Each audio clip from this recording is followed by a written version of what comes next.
Hello बच्चों, मैं हूं आपका प्यारा नीरज सर। ज्ञान कोचिंग क्लासेस में आपका स्वागत है। कल आपने पढ़ा था आचार्य हजारी प्रसाद द्विवेदी जी का जीवन परिचय और आज हम पढ़ने जा रहे हैं महादेवी का जीवन, महादेवी वर्मा का जीवन परिचय। देखिए बेटा, महादेवी वर्मा जी का जन्म सन 1907 या 26 मार्च भी कह सकते हैं, 26 मार्च 1907 ईस्वी में। हमने लिख दिया केवल 1907। महादेवी वर्मा का जन्म सन 1907 ईस्वी में उत्तर प्रदेश की फर्रुखाबाद में। कहा हुआ था बेटा? महादेवी वर्मा का जन्म सन 1907 ईस्वी में उत्तर प्रदेश के कहा? फर्रुखाबाद। कौन से में? फर्रुखाबाद में एक संपन्न परिवार में हुआ था। इनके पिता का नाम, किसके? महादेवी वर्मा के। इनके पिता का नाम क्या था? गोविंद प्रसाद वर्मा था। इनके महादेवी वर्मा के पिता का क्या नाम था? गोविंद प्रसाद वर्मा था। तथा इनकी माता का नाम श्रीमती हेमरानी देवी था। इनके पिता का नाम ध्यान रखिए बेटा, very very important, Govind Prasad Verma था और इनकी माता का नाम हेमरानी देवी था। ठीक है बेटा, यहां समझ आ गया। उसके बाद फिर क्या है? महादेवी वर्मा जो इनके पिताजी थे, इनके पिता कौन थे? गोविंद प्रसाद वर्मा। इनके पिताजी जो थे, इनके पिताजी भागलपुर में, ये भागलपुर बेटा मध्य प्रदेश में है। जो भागलपुर है उसमें क्या थे? एक कॉलेज के प्रधानाचार्य पद पर कार्य थे। जो महादेवी वर्मा हैं, महादेवी वर्मा के जो पिताजी हैं गोविंद प्रसाद वर्मा, गोविंद प्रसाद वर्मा मध्य प्रदेश के भागलपुर में एक प्रधानाचार्य के पद पर कार्यरत थे। उसके बाद फिर क्या हुआ बेटा?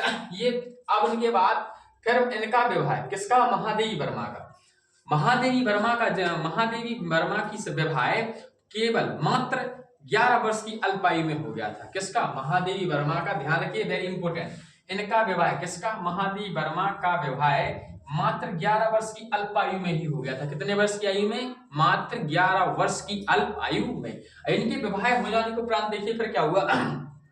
इनका विवाह हो गया, लेकिन चिकित्सक पति से वैचारिक समानता न होने के कारण कुछ वर्षों बाद वह अलग रहने लगी। क्या हुआ बेटा? जो महादेवी वर्मा की 11 वर्ष की अल्पायु में उनका विवाह हो गया, लेकिन उनके पति से, उनके चिकित्सा पति जो उनके मानसिक थोड़े विशिष्ट थे, उनके कारण पति से वैचारिक यानी एक दूसरे समानता न होने के कारण महादेवी वर्मा उनसे कुछ वर्ष बाद उनसे अलग हो गई। अलग होने के बाद फिर देखिए बेटा उन्होंने क्या किया? अलग होने के बाद महादेवी वर्मा ने क्या किया? विश्वविद्यालय, कहाँ है ये? प्रयाग में। प्रयाग विश्वविद्यालय से संस्कृत विषय में, प्रयाग विश्वविद्यालय से इन्होंने संस्कृत में क्या किया? एमए की। एमए की परीक्षा उत्तीर्ण कर ली। कब? जब महादेवी वर्मा अपने पति से अलग हो गई। अलग होने के बाद फिर उन्होंने क्या किया?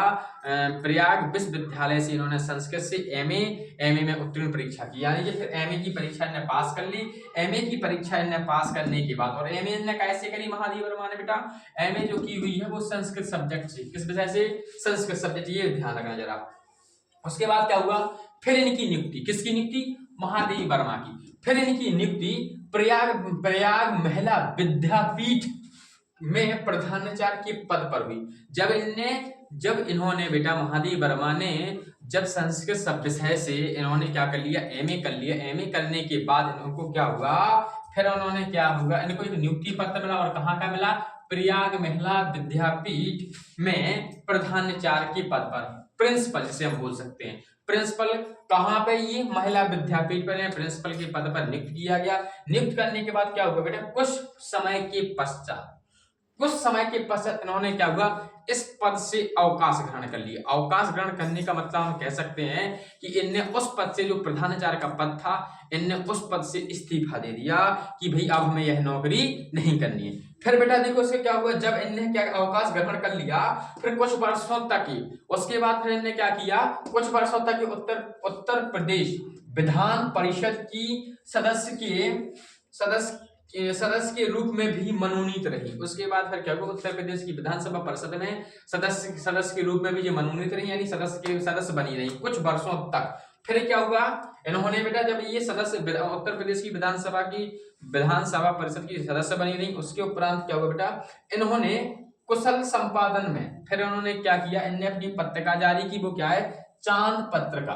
कौन सी बेटा? चांद पत्रिका नारी जगत की सर्वश्रेष्ठ पत्रिका। इनकी पत्रिका कौन सी है बेटा? चांद पत्रिका। कौन सी? विशेष, जो की सर्वश्रेष्ठ बनी हुई है। उसके बाद बेटा क्या हुआ? आजीवन साहित्य साधन में, किसमें? आजीवन साहित्य साधन में अनवरत रूप से लगी रही और 11 सितंबर 1987 ईस्वी में इनका निधन हो गया, या कह सकते हैं अंतिम सांस ली। आशा करते हैं बेटा सही बच्चों को महादेवी वर्मा का जीवन परिचय समझ में आ गया होगा। हमने बेटा ये कोशिश की है कि सबसे सरल से सरल रूप में, छोटा से जितना छोटा हो सका हमने उसको छोटे से छोटे शब्दों में किया है, ताकि आपको सरल भाषा में अच्छे से याद हो जाए, ताकि आपको पेपर देने में कोई तकलीफ ना हो। अब सही बच्चे इसको बढ़िया अच्छे से लिख लें, नोट कर लें और बढ़िया तरीके से याद कर लें, ताकि पेपरों में कोई दिक्कत ना हो। जय हिंद दोस्तों।